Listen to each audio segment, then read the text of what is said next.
Welcome back to the Simplicity Diaries with me, Kim John Payne. This week I wanted to talk about over-talking. It's a theme that a lot of us are becoming aware of, is filtering out adult conversation from kids' lives. There's a lot going on right now in the world that we as adults need to, and we are very concerned about, but filtering this out and filtering out our worries and our concerns with children and just being really careful with what we say is one level of over talking. And I cover that a lot in the Simplicity Parenting book.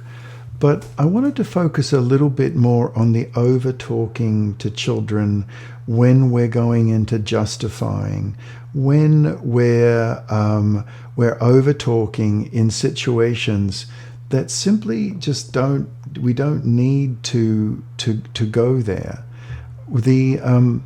I saw a cartoon once years ago in the New Yorker magazine where a little boy was clearly being a little bit naughty, and his mother had a parenting book under her arm. It was, you could see it was a parenting book, and she said to her little boy, "Come over here. Your mother wants to talk to you quite a lot in a weird, calm voice."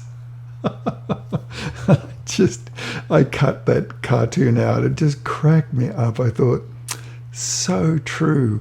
We can, like, one of these days, I think honestly we're gonna step out of our front door and the continent will have sunk under the weight of parental words. There's just too many words used for little kids.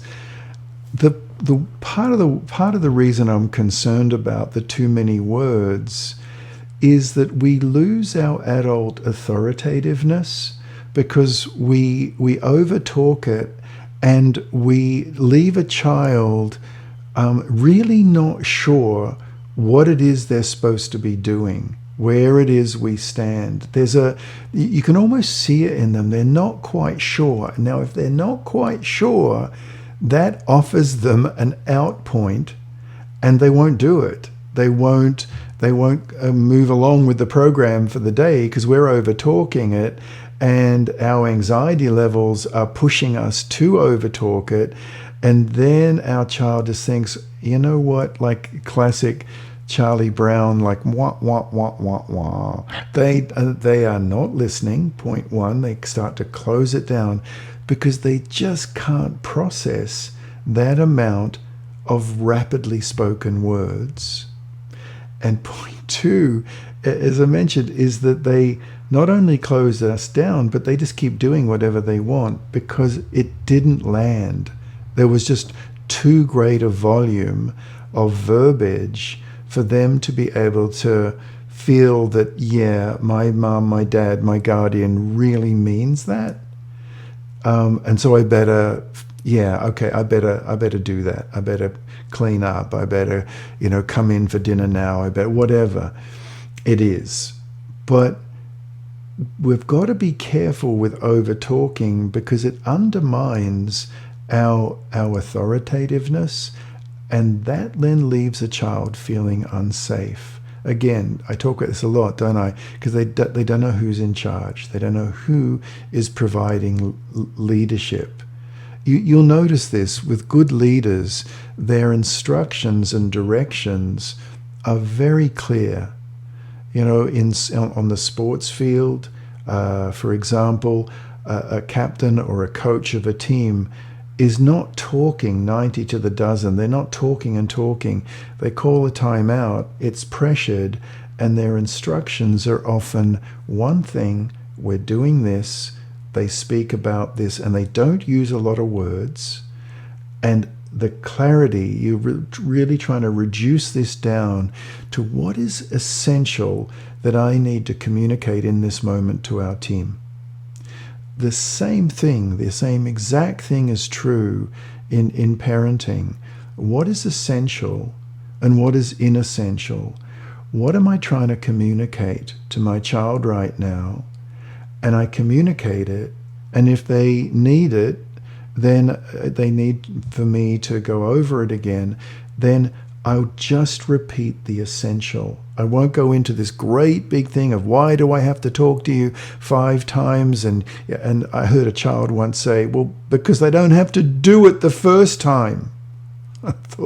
I looked at the mum who said that, and we bless her heart, she started to sort of giggle a little bit because it was so true. It broke the tension, but it was also a little bit tragic, right? Then if you get pushback, you can just say, no, time for dinner. No, I'm sorry, time. No, I said it was time. No, and you're not getting into a bunch of justification. That kind of justification and oversharing leads kids to almost feel like we're their siblings and not their parents.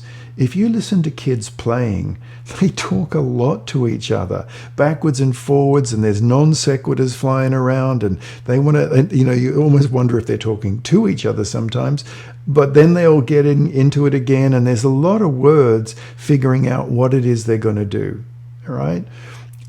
That's normal for siblings, for playmates, but we reduce ourselves to that level, and I don't mean as lower or higher, it's just a different level that we shouldn't be on in the first place. And over-talking leaves our children feeling like they have a choice. They can choose to do it or not. They can choose to comply with it or not. And that we're their sibling. Now again, if you watch kids play, as I've done very carefully over a number of years, the kids who are more in charge, the ones who really are setting the course of the play, are not the ones that talk a lot. The ones that talk a lot and negotiate and sort of, they're the ones that are sort of a part of the play, but they're trying to get their vision of what they want the game to be accepted, right, by the leader of the game. Now, if we're talking a lot, we place ourselves in that sort of slightly submissive role where we're trying to talk a lot to convince a child to accept our vision of coming to dinner, of cleaning up a room, of getting in the car. And there is almost an unspoken and unconscious subjugating of ourselves when we overtalk it. So for all those reasons, I would suggest being like through these next weeks, thinking, do I overtalk? Do I not? And you might not be. And then the second part of this is, when is it that I overtalk? And a lot of parents have said to me over the years, and I'm not immune to this either, we tend to overtalk when we're a bit anxious, when we're a bit nervous, and we're not inside the instruction that we're about to give. So I hope that was kind of helpful. It's really just a point of consciousness to pull back from this almost like national obsession that we have going on in many countries around the world of over talking to kids. Okay, bye-bye for now.